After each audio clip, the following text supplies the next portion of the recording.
Cool. We are live. Recording is running, and yeah, I think we can dive straight into it. Are those birds chirping in your background? Can you hear them? Mm-hmm. Yeah, it's lovely. We don't get those in where I'm at in New York City. Just shut that out. No. It was kind of nice. It was like a little. Didn't know that would bleed very through. Peaceful. That's a strange frequency that comes through. Mm-hmm.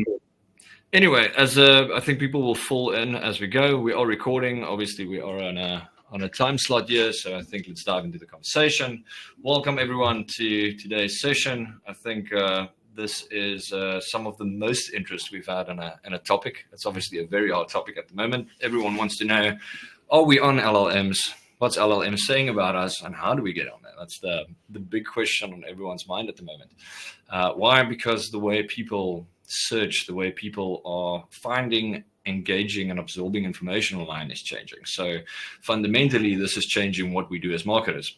So today we've got Alex from Omniscient Digital. I pronounced that correctly, right? Yes, Omniscient Digital. And previously you were with CXL, so predecessor to me, which is always exciting. You've built some cool stuff here. We'll dive into that a little bit. And ex-HubSpot, so big names, but right now you are driving content for some of the biggest brands in the world, I believe, organic content mostly. So Alex is the man of the hour. He knows a little more than most people, I would like to believe at least. But Alex, quickly give us a bit of an intro. Who are you and why should people care about what you're saying today? Well, I did used to work at CXL, wrote a lot of blog posts, some of which are still live on A/B testing and statistics and some nerdy stuff. And then I moved on to HubSpot, where I met my two co-founders, David and Allie. We started this lovely agency that we're running full-time now. I made a little pit stop at Workato, where I was running the experimentation team and program. But really, my background is kind of a growth marketer. It's in analytics and experimentation, but I always worked in and around kind of organic growth teams, content heavy, inbound heavy programs. Obviously, CXL is like a massive content presence in experimentation and kind of technical marketing. HubSpot, the biggest inbound engine probably in B2B that people know.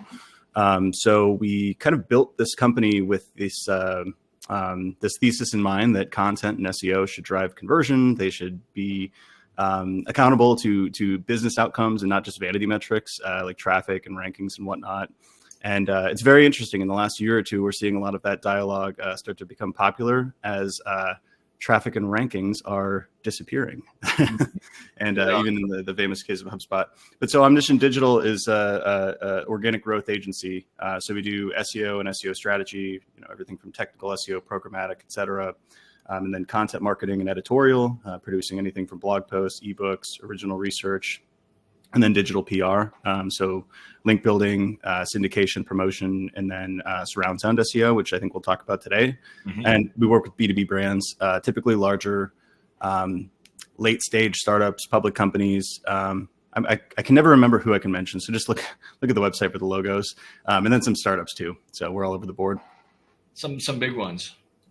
Yeah, some of the biggest ones. Yeah, some of the biggest ones. Yeah, it's quite impressive. It's like one of those lines of logos that's like, oh, these guys mean business. That's usually yeah. It's been fun. I mean, there's some small ones too, so we get to see a lot of different patterns across different types of companies.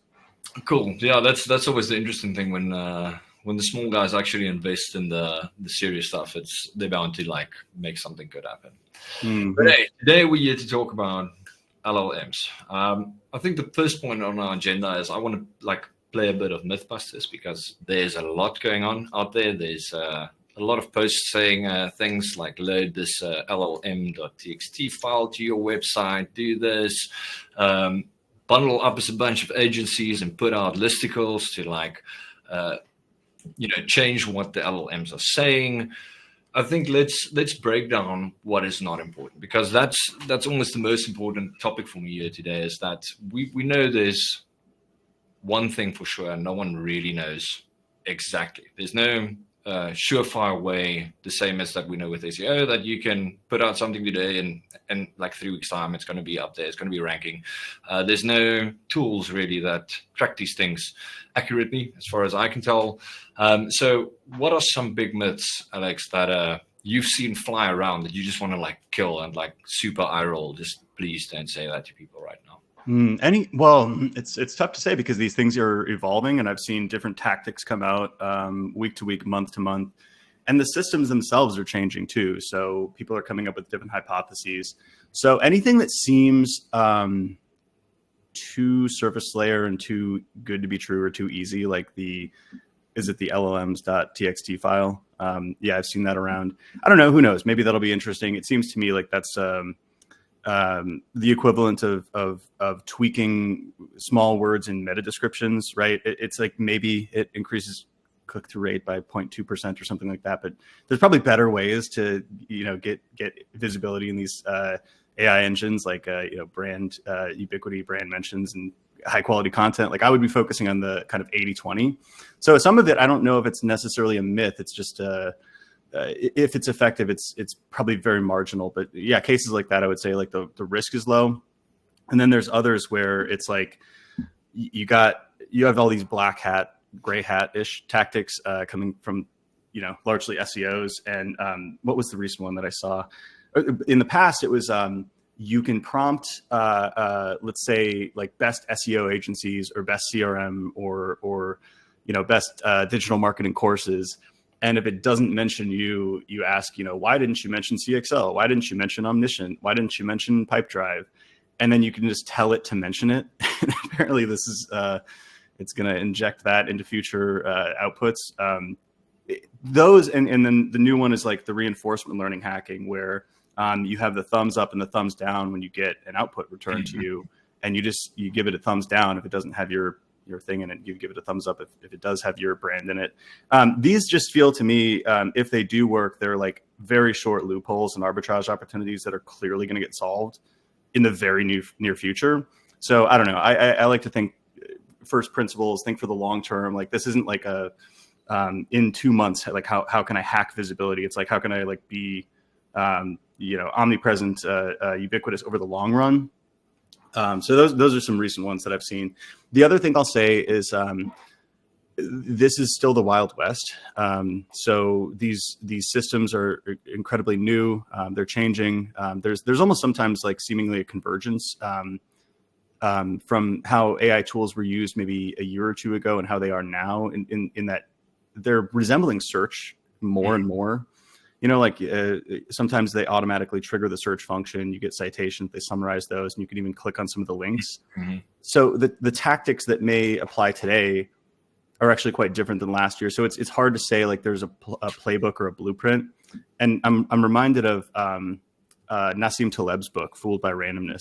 There's so much data and there's so much variance right now that people are coming up with these spurious correlations and conclusions to say, oh, word count correlates with being mentioned in the citations or being mentioned in the output. And it's like, well, word count could also imply that there's like more expert quotes or more statistics. So it's a lot of noise right now is what I'm trying to say.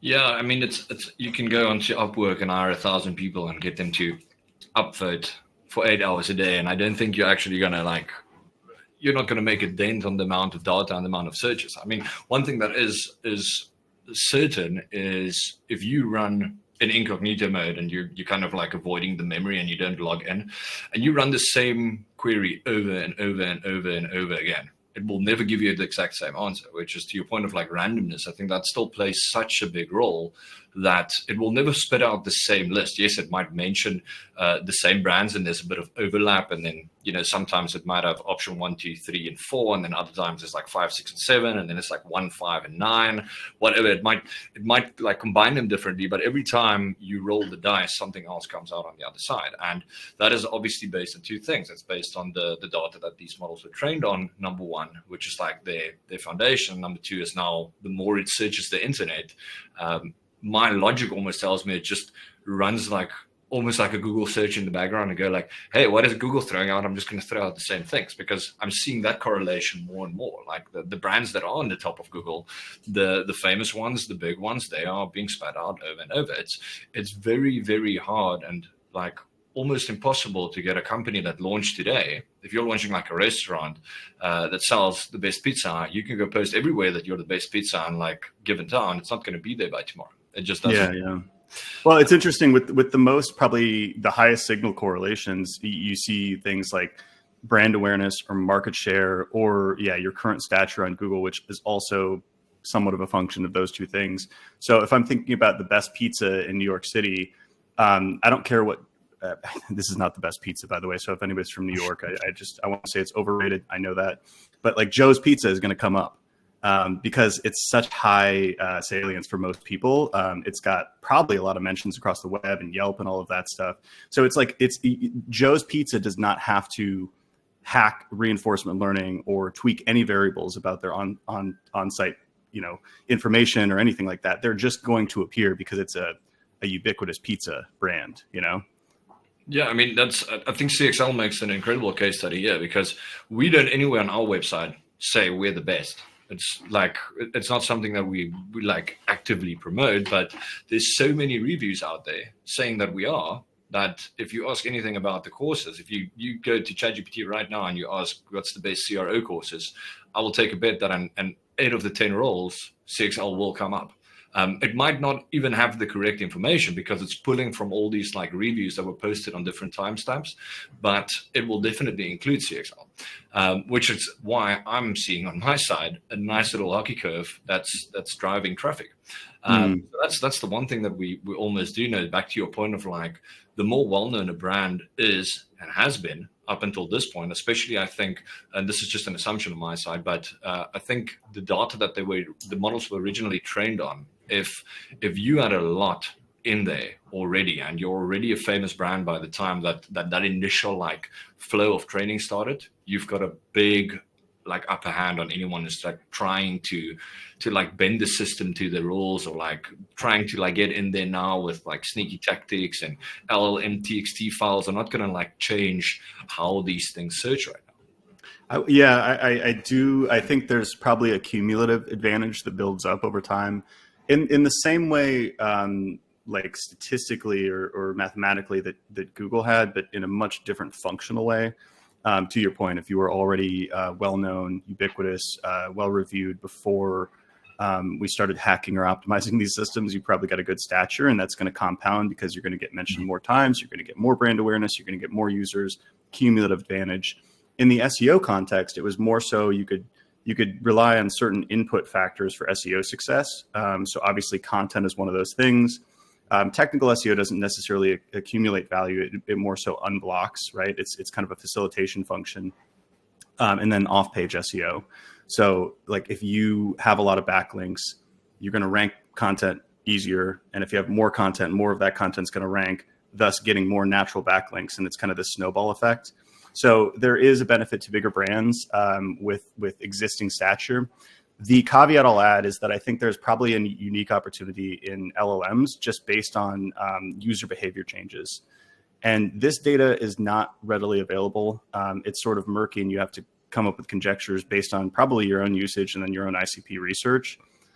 But how do you I'm guessing you use ChatGPT differently than you use Google search, right? 100%. Most people do, right? So yeah. I'm going to have longer queries. I'm going to add as much context as possible. I might even upload documents that it can reference against when I'm doing these searches. We've got deep research, which is highly customizable as an agentic function. Where I use Google search, I'm trying to get quick facts, quick information. I'm searching like 2 words, 5 words max.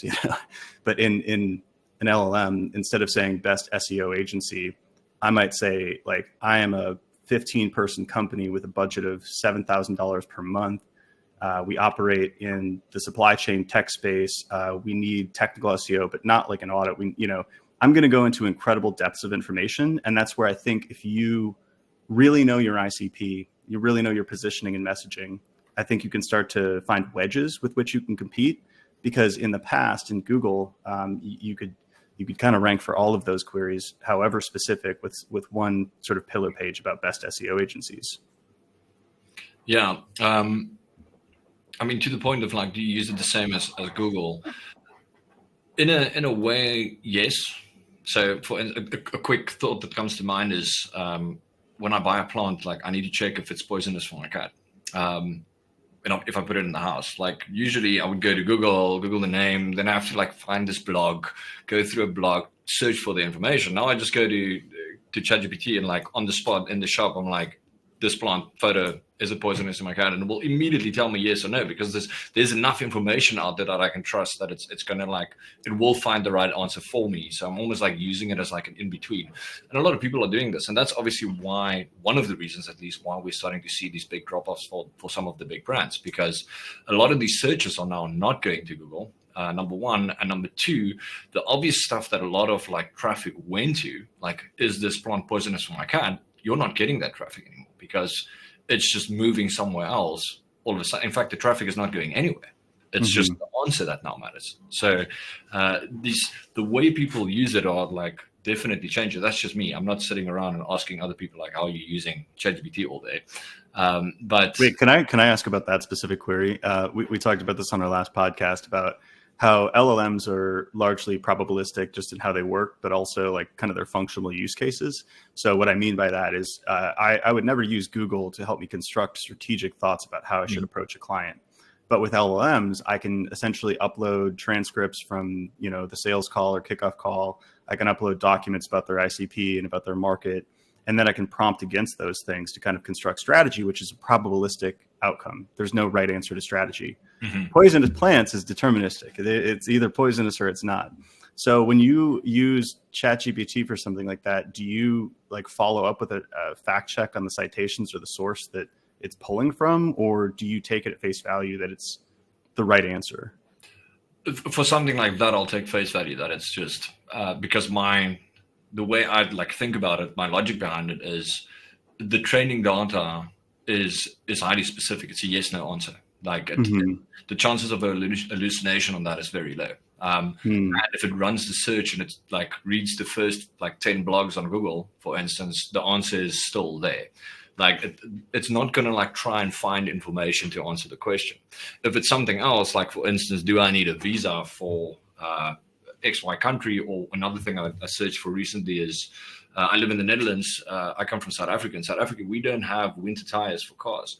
In the Netherlands and Europe, it's obviously a thing. You switch tires for summer and winter. But recently, the Netherlands changed the rules because the winters are not that cold anymore. So they're like, you don't need winter tires. Now there's different information everywhere. So if you prompt once, it will say, no, you don't need them. And then you prompt them and it's like, yes, you do need them. And this is the date. And then you're like, okay, now this gets a little bit sketchy. So depending on what I'm looking for, and this is just me personally, obviously, then yes and no. If it's like a thing that I know the information is well documented, it's a yes, no answer. Yes, I'll just kind of take it as is. If it's something a little bit more, there's room for error, I will check. I will also I think I'm kind of similar. Like I'm imagining a product search or something like that where the customizability and specificity of ChatGPT, like let's say I'm in the market for a new jacket or something like that. I'm like, I like this brand, and this brand. I'm 33 years old. I live in New York City. Like, give me similar brands or something like that. That's a more effective way to use ChatGPT. But then when it comes to the actual information, like, is this in stock? Is it the actual price? Like, I'm going to go to the website and actually like fact check, like if this stuff actually exists, today, or if this is like 3 years ago. But I do think like having the search function operational in ChatGPT, which is also a native component of Perplexity, it's kind of pulling from actual sources. That gives higher credibility and accuracy is maybe the right word. I'm not sure, but it gives a little bit more.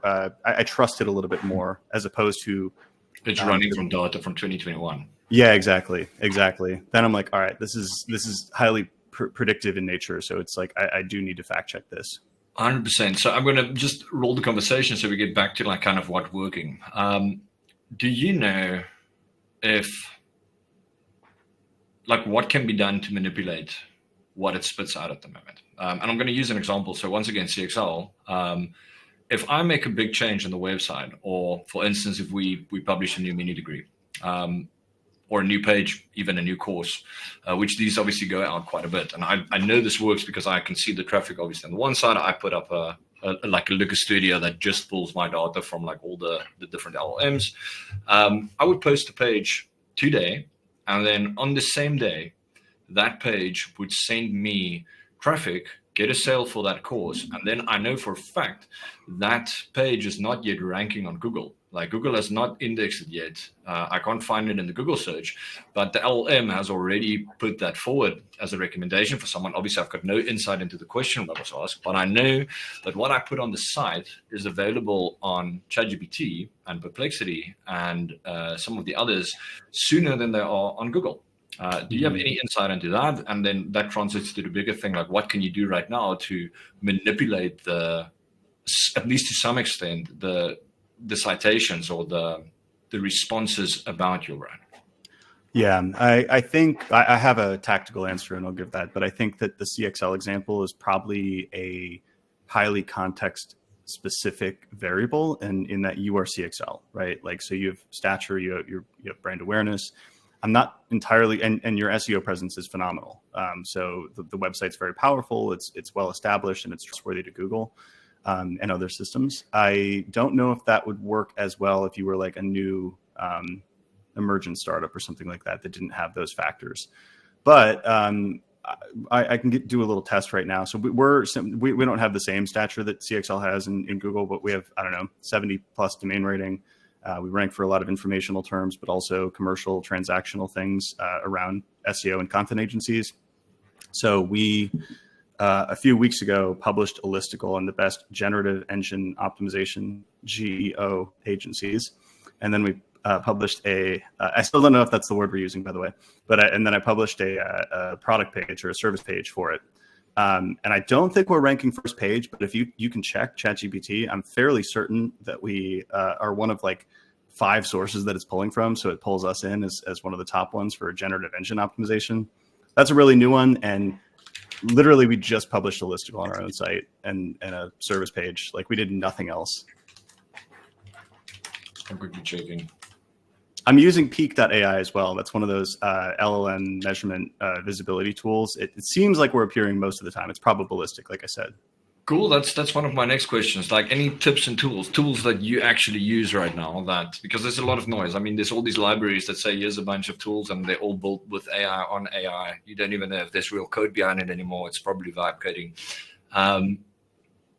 What are you using? What can you recommend right now? I mean, this could be different tomorrow, obviously, but like, what is the tool stack right at this moment? And I also just want to throw in, have you tried SEMrush's one? I have not tried SEMrush's. We've got people on our team trying Ahrefs brand visibility tool, and they say very positive things about it. I haven't personally tried it yet. So with measurement, you want to, I believe, like build a mental model, an approximation of the real world that maps as closely as possible to like the actual user behavior. So it's going to be impossible in certain ways because there's sort of dark pools, dark traffic, the same thing as like dark social, right? If you can't track like an action on a touch point, it doesn't fit into, let's say, a traditional attribution model that's based on clicks. So because a lot of these things happen within ChatGPT or within Perplexity or in AI overviews where there's mixed data on what the click-through rate is on AI overview citations versus regular Google search. We don't actually know that yet. There's going to be sort of click-through data that you're not going to be able to track. That was already the case with Google search. A lot of featured snippets and just modules appearing in Google themselves, like this whole zero-click search trend. That was already present.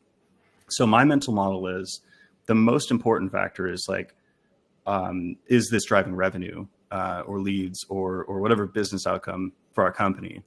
And like dark social, I think one of the best ways, not the most accurate ways, but one of the best ways to get visibility on this is self-reported attribution. So for ourselves and for several of our clients, you're getting a lot more clarity just by asking on your lead form, where did you hear about us, right? So we're hearing like ChatGPT, we're hearing AI search, and then on the call, I ask follow-up information, like what did you search? Like, how did you find, like what was your actual journey like? And it's extremely qualitative. But we had a past client say the same thing. They, through self-reported attribution, found that ChatGPT, I believe, I might get this information wrong, I believe it's their #1 source of leads now, but it doesn't show up in analytics like that. It's increasing in analytics too, in terms of referral traffic and direct clicks, but it's still extremely low compared to Google search. Now, what's interesting is their Google search is also rising, so it seems like a pie expansion play. And I can go into more details on their specific case because I think it's fascinating how they've gotten into these systems.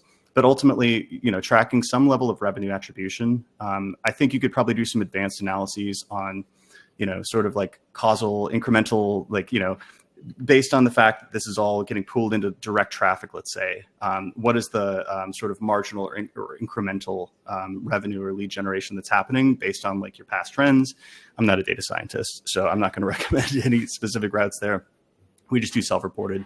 And then I think the next layer back is figuring out which engines or which tools are maybe driving the most clicks or like the most kind of like new traffic and as an approximation, like, what tools are the most important to think about. So then you can set up simple referral traffic if you're using Google Analytics 4, setting up referral paths of ChatGPT, OpenAI, Perplexity, all the different tools that and then you can see based on people coming from those tools to your site, ChatGPT is bringing 200 visits a month, Perplexity is bringing 100 visits per month. And then you can actually track which landing pages those are as well, which we have that data for ourselves. Mm-hmm. Most of it's direct to the homepage. And then there's a pretty large long tail of different content pages and blog posts that are getting picked up as well, which is really interesting, right? And then the last layer back, this is where in the more traditional SEO paradigm, we would think about keywords, ranking, visibility within the platform, mm-hmm. right? So not on our website. That's where the data is much murkier. Currently, I like peak.ai. There's dozens of tools, Profound, Otterly, Geostar. Many of them are operating in very similar ways, which is they acknowledge that these are probabilistic. So they're not necessarily taking the same route as saying, okay, this is a document. It's ranking on average in position 3. Therefore, you are ranked position 3 for the keyword best CRM. It's going to take your prompts into account, and it's going to either hit an API or scrape ChatGPT and like the outputs. Typically, it's going to use the search function because then they can pull in citations as well. And then it's going to give you an average visibility score based on the prompt. Mm-hmm. So the hard part here is that we don't know what prompts people are using in the same way that we knew what keywords people were using, right? You have all this clickstream data that says there's an estimated 10,000 people in the US that search marketing automation software per month. You don't know that they're searching marketing automation software mm-hmm. In ChatGPT. So that's where the data gets a little murkier because you can't really stack rank and like, quantify kind of the impact of the different searches, but you can at least see the visibility in relation to what you assume customers would be searching. Yeah, so I think that, I've got a few points to add. Sorry, you just mentioned a lot. I just sent the peak.ai and the channel there. I'm seeing the same thing, like on CXL. I find the attribution in Google Analytics to be surprisingly good for my traffic from the AI models. It's very clear, much better than anything else, honestly, to be like, it's like, hey, this came directly from ChatGPT. Obviously, there's a lot of people who don't necessarily click directly through. So it will get lost in that funnel, but someone might have a full conversation about something on AI and then go for the definite search on Google the moment they've got what they need, and it's direct traffic to your brand. You'll never be able to track that unless you ask that question. We see exactly the same thing. Demos are coming from the team accounts that we also asked, like, where did you hear about CXL? ChatGPT is coming up almost every week now on like big accounts that come in. What we are seeing is also direct sales for courses specifically. It has a very, very high conversion rate. My hypothesis here is that it's almost like having a conversation with a friend, right? Like, not completely, and there's still that trust factor. But if you've run a long conversation about a very specific topic, and like ChatGPT convinces you, or any of the model convinces you that this is the best thing for you, you're coming in super hot. You're a hot lead. That was like a sales agent that did the work for you on that conversation. They come in, they buy, and we're seeing that the revenue curve is also just going up. It's nothing to write home about, like especially for CXL. I mean, we've got a lot of like organic traffic, so it's in comparison to what we still get from Google. It's like a drop in the ocean, but it's climbing at quite a significant rate. Like, we are literally like adding 1,000 attributable clicks per month, and also like a few $1,000s in revenue attributional that is picked up through just Google Analytics every month. Yeah. So yeah, good one to know. There's a lot in there. I want to say, like, I echo your point on the high intent traffic coming from AI engines, and that, yeah, I do think it's a function of the fact that you're probably running like multiple queries and conversations against a single prompt, right? You're going into more detail, so there's an information symmetry. I don't know, like you're getting more information up front before you ever end up on a demo call or in the product itself. So like you're coming in with much more intent and information. But I also think probably the people who are using these tools to discover products and information, probably early adopters, a little bit more like keen on trying something out. And like, I don't know, it just seems like maybe the people also using these tools are higher intent just by nature of using them. But what was the other point I wanted to make there? Oh, the delta. So basically, analytics was never perfect either, right? Like some people, block cookies and all of that stuff. So like the traffic that you see in Google Analytics from social media, from Google search, et cetera, is not 100% accurate. Hopefully it's just directionally true, right? So if you see your ChatGPT referral traffic growing, if you see your Perplexity referral traffic growing, you can assume that there's a massive delta between the actual traffic or the actual visibility and the impact of those tools, the influence that they're having, and the kind of traffic that you can track. We may know more and more in the future about what that average delta is, and then we can make better kind of like data informed decisions. But right now you've got to operate. It's almost like you've got to like a small flashlight as opposed to, lighting up the entire room, and maybe there's a couple dark corners, but like you've just got like a very narrow view of what's happening in these systems right now. And you've got to kind of have the courage to operate with a little bit more opacity. Yeah, 100%. Like, I mean, for every 1,000 clicks that I see, I can assume there's tenfold mentions that don't get clicked, right? And it's definitely, so it's growing, and your impressions are probably super high, even though you can't measure them. Cool. Then I just want to quickly go to your other point on peak. I'm going to send something quickly in the chat, just because funny enough, I was looking at these the other night. I'm like sitting on the edge to like try SEMrush's one, because they're like bragging about it quite a bit. And I mean, it's for me, it's either between them and Ahrefs, the first one I'm really going to trust. That's just like from my perspective, not promoting them or anything. Just the big guys will probably figure it out. The small ones, I was like, how do these tools work? You probably just scripting, like you said. You're just running these queries and then checking for like mentions. And that's like the question that I wanted to answer is like, how can I actually go check if something is ranking? So I came up with this. Well, I just worked with ChatGPT, and I was like, started asking the question, like, can I prompt your model for understanding if the brand will get mentioned out of like your training data, number one, and number two, based on the search? And I was like, yes, it works that way, because I will technically spoken be able to like synthesize the search in like if you give me a few steps to run through. And I worked with it, and it got me this prompt, and I was now testing this for the past 2 days. I'm sending it in the chat for everyone to quickly grab a few. Slow down, Shakespeare, too many characters. I will send this in the email tomorrow, everybody. But yeah, so it's basically a big prompt that tells it, step one, I'm looking for this brand, this website. I want to see if it gets mentioned. Analyze the website, understand the product. Step three, come up with 3 to 5 like questions that someone would ask you as a user about this industry. So for CXL, it would be like, hey, top CRO courses, or top B2B courses, or whatnot. It comes up with those questions themselves. He runs the search for those questions, and then comes back, and you've like step 4 is analyze the results and say, what was the confidence of that brand showing up? Did it show up like implicitly, explicitly, yes, no, confidence level, plus like the share of voice, basically. So versus other brands that also showed up for these same things. And it gives you a table, and you can take this same prompt in incognito to all the models, all the free ones, and run it through, and it will actually give you quite a definite answer. And I know the answers on CXL because I can see the traffic, I can see the sales, I can see the prompt myself, I can run the prompt and it comes through. And I can also do it for like other smaller companies that I've been trying this with, and it will say no if it's never come up.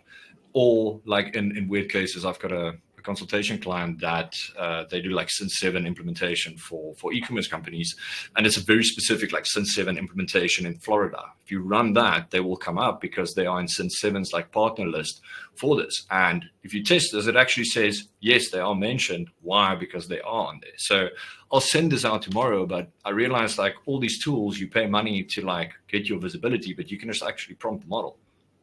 Yeah. I think with the tools, and you could build your own version of this. We've got friends who are doing that. What they're basically doing is doing that same thing 1,000 times and collecting the average. Basically, like, if there's 1,000 queries of this prompt, you appear in 600 of those, right? And it's going to give you an average score of like 60% visibility. And then within those, it's going to give you an average position. Usually it lists like 5 or 6 tools or something like that. It's going to say your average position among those 600 mentions is like position 3.5. So it gives you a very probabilistic average answer. What I find more interesting is like, it's like a good bit of trivia, but what does 60% visibility mean against a query? I want to find some actionable use cases. So I think the dimensions I would be looking into is the input queries and the prompts, right? I think the SEO world needs to break out of this keyword-centric model. They probably did before AI, honestly. It's like, topics and questions and thinking more about like what your ICP would actually care about versus just like what keyword has search volume. But we're really going to have to break out of that here and figure out like what voice of customer phrases people are using. Maybe, Winter, right? Parent company, Pep, his new software. Maybe that's going to be helpful, but qualitative research. And then another thing I think is really interesting, you mentioned this, is the difference in visibility and even sentiment in your competitive set. So like knowing that you're at 60% visibility, okay, what does that mean? Is that good? Is that bad? Well, it depends on, if you're convert, in your 40% visibility, where is Optimizely? Where is A/B Tasty, right? And then you can kind of stack rank like where you're appearing and if there's opportunities for improvement against certain queries. And then finally, the most interesting for me is these tools also surface the average rate of appearance for citations. So in ChatGPT search, it's going to pull the citations bar and say, okay, Reddit appeared whatever, probably 100% of the time. Reddit's just always appearing nowadays. Wikipedia, this random blog appeared a bunch, and it's going to give you the domain level. So you can kind of build a list for your digital PR and outreach, maybe guest posting or maybe like spending more time thinking about Reddit. But then it's going to give you page level data as well. So then, imagine I have an affiliate marketing program. I can reach out to those people and give them an insane deal because like it's obviously having much higher influence or higher impact on the prompts that I care about within AI engines. So that's, to me, the useful part is figuring out like where it's pulling the information from and then focusing my time and attention on those sources. Yeah, that makes sense. So that kind of naturally pushes the conversation now to what is it that people should be focusing on? I've kind of got the question like, should we still be doing SEO? That's like the main question, because it's not like this. You call it like geo. Is that the term? I don't know. Let's call it the term for the sake of the conversation. But do we shift over from SEO to geo? And to me, that answer is no, because we're still doing a lot of the same things. It's just kind of, it becomes less about the keyword and more about what you're putting out there. Like, I think we agree on this, right? It's that you still need to put out a lot of good, relevant content that answers the question that people might be asking, even though you don't have like clear insight into what that question is. But there's some of the SEO rules that still apply. Put out the good content, answer the questions, and make sure that there's a lot of it going out. And then more importantly, making sure that you're not the only one putting it out, that there's like other people talking about your brand, talking about that topic, or like, building that trust on the internet the same way Google would like rank the trustworthiness of your site. Yeah, I completely agree. And what you just said just makes me think like, yeah, we should do good marketing. We should do good marketing. Back to building brand. Yeah, but don't throw SEO out. Obviously, it's got a heavy tie-in, especially as many of these retrieval augmented generation, like where they're using Perplexity's using search results, and like ChatGPT search is using search results. So obviously, like there's a tie-in, just pure common sense. But if you kind of boil it down to first principles on SEO, at least in the B2B context, like you're generally writing information that helps your prospects and your current customers like solve problems that relate to your product. So if you can triangulate like what people care about, the voice of customer phrases, map those to keywords and topics, if you will, triangulate those with your product, your industry, your differentiation, and then to maybe some approximation of like volume or impact. Typically in the keyword search volume, that's kind of an open field for AI. I mean, those same tactics kind of apply. And actually, it reminds me, there was a study, it was an academic paper that came out last year. So who knows if this is replicated by now, but it was called GEO, Generative Engine Optimization. And they tested a bunch of tweaks to content, right? Like they did keyword stuffing on it. They injected expert quotes, statistics. They increased the fluency and readability of it. And I believe, I don't have the paper in front of me, but I believe that the things that had the highest impact in terms of increasing visibility in different AI tools were fluency and readability, expert quotes, citations of expert sources, and statistics, which when I read that, I was like, oh, like good, highly credible content. Right. Okay. Well, let's keep doing that then. Yeah. So, and then sorry. I was just going to say on the margins, there are slight differences. There's an increased importance in off-page SEO, not just link building, but brand mentions. I think it was Brittany Mueller said brand mentions are the new backlinks. I think she said that on a podcast with my co-founder, but I remember him quoting that. What I used to do, this is a strategy I ran at HubSpot. It was called the surround sound SEO strategy. So I still don't think it's actually functionally that different from traditional SEO if you were thinking outside the box in the first place. But if you have 20 blue links, 10 blue links, whatever, in a consideration set for a keyword like best SEO software, people are ostensibly looking for different solutions to, compile a pros and cons table, submit to, their stakeholders and boss, and, to figure out which one's the best, right? So they're probably looking at multiple lists and review sites and Reddit forums. And, if you appear on none of them, you're not in the conversation. If you appear on one of them, maybe they'll check you out. But if you appear on all of them, you're ubiquitous. You're the obvious choice. You're Salesforce, you're IBM, you're the safe bet. And because these AI tools are pulling from a variety of sources, it stands that like the more often you appear in those, the more likely you're going to appear in the summarized answer too. So I think something like the surround sound SEO strategy was important before, but is increasingly important now as the off-page elements, getting appearances on Reddit, getting appearances favorably appearing on different blogs, different publications, forums, et cetera, whatever the citation sources are. That's increasingly important.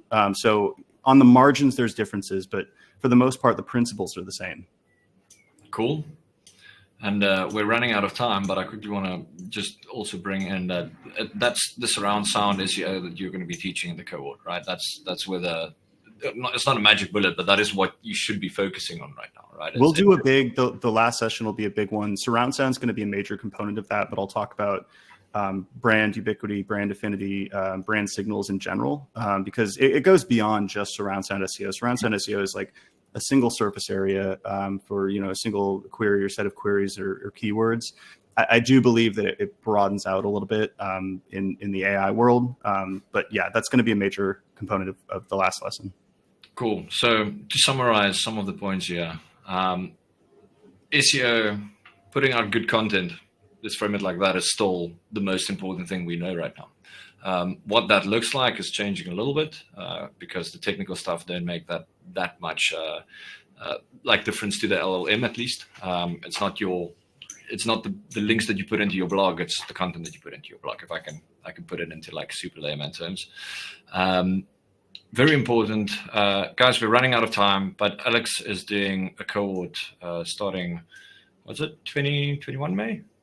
I believe so. Yeah. 2020. No, it's 21 May, 21st of May. Yeah.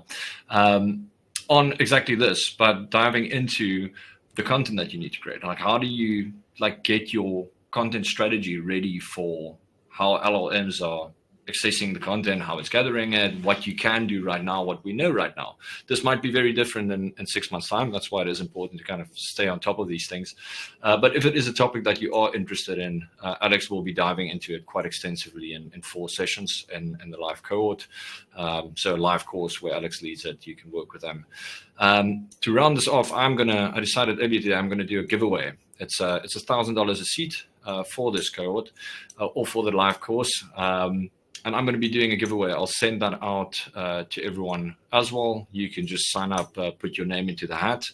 And if you're interested in creating content that hopefully most probably make it onto the LLMs either today or in the near future, then sign up for that and check out Alex's course. There will be an email going out soon after this now with the details. But Alex, I thank you for your time. It was a very cool conversation, insightful, and we don't know everything yet, but we are trying to figure it out, right? Yeah, absolutely. Thank you so much. Great conversation. Cool. Awesome, guys. Have a good one.